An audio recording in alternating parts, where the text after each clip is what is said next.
Benvenuti al Meteo. L'ultimo weekend di gennaio procede con l'alta pressione che garantisce tempo stabile. Prosegue la fase siccitosa, dunque non si intravedono perturbazioni all'orizzonte. Vediamo la situazione nel dettaglio. Sul Veneto la grafica di domenica 30 gennaio ci mostra che infatti non sono previste precipitazioni. Sulla pianura alternanza di nuvole e rasserenamenti con alcune nebbie fino all'alba, in dissolvimento poi al mattino e in nuova formazione di sera. Sui monti cielo sereno o poco nuvoloso e ventoso specie in quota. Temperature stazionarie minime tra -3 e 1 grado, massime sui 6-9 gradi.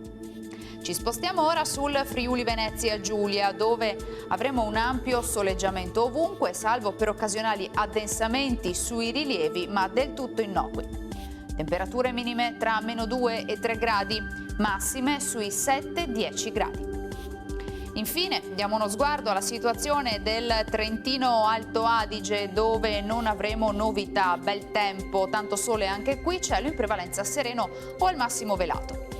Temperature minime sui -2 gradi a Bolzano, 2 gradi a Trento, massime sui 10-12 gradi.